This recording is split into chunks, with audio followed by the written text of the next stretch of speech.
Hello everyone, this is Vacosties over at the Dark Edge of Light, doing a review today of One Finger Death Punch. Now this is a fairly inexpensive $5 game over on the Steam store. It is by an indie studio, Silver Dollar Games. Very simple controls. You use the left mouse button to punch to the left, the right mouse button to punch to the right, and you hit the enemies when they're inside your zone of influence. Outside of that, really anything goes. It's a really fun little game. I'm going to be doing a sort of challenge type thing with it as we move forward here. I'm going to have rules for that in the next video pertaining to One Finger Death Punch. But I just wanted to give a quick little review, little poke at what it is. You've got two styles of play. You have the levels play here with 3 different difficulties: Student, Master, and Grandmaster. I'm still playing on Student, so it's not easy. You have speeds from everywhere from 100% to 250% that you can play on, and the game automatically adjusts to how you're doing to decide what speed you're going to be at. So it'll raise your speed if you're doing well, it'll lower your speed if you're not doing well, so it tries to make it so that it's always challenging but never impossible for you. Now there's a bunch of different kinds of rounds you can play, and you've got your mob rounds, which is just waves of enemies coming at you. You've got your smash rounds, where you've got to throw enemies into things. You've got your boss rounds, where it's just you against one other person, who just challenges you to constantly adapt to what he does. You have your speed rounds, where your job is to beat all the enemies before the clock runs out.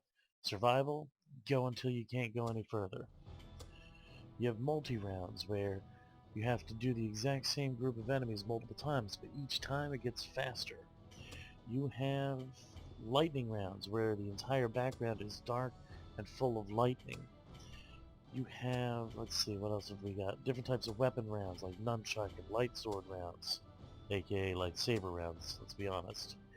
So, a lot of nifty different things that you can do, a lot of different stuff going on with it, and it's a lot of fun. I'm going to show you a round of play here. We're going to go into this 70 kill mob round. A couple different types of martial arts are represented in the game, which is kind of neat. As you play, it will inline different tutorials for you, teach you how to play on the student round. I can only assume on the higher difficulties those tutorials are no longer present. Though, of course, like I said, I still don't know. So it's just, a lot of fun. There's 2 different scoring groups. There is the scoring group that says that you didn't miss at all, and that means that you can get up to a platinum medal in that. The more misses you have, the worse your medal is. And then there's the attempt to get a perfect round, which means you don't take any damage. And as you can see, the bars just underneath your player are the things that you need to have enemies be inside of before you can actually hurt them. And as you see, I just missed there. The game prevents you from just bashing constantly by making it so that if you don't actually time it, you'll miss, and missing usually leaves you open to be hit. And so you see here, I missed one time, so I only got a gold, didn't get a perfect. But as you can see, it's fairly simple. The rounds are usually pretty short. Overall, this is a really, really fun game. The other play mode is over here in survival.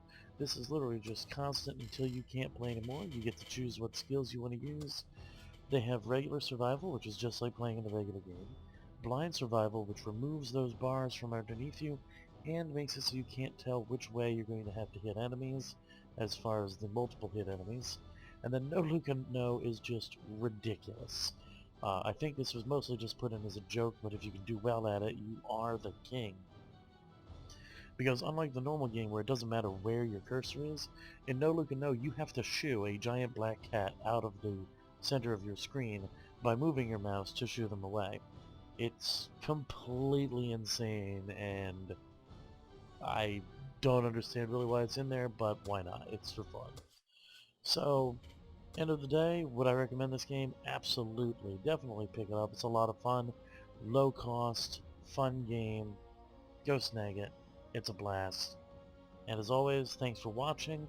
Like and subscribe if you'd like to, and remember to game on.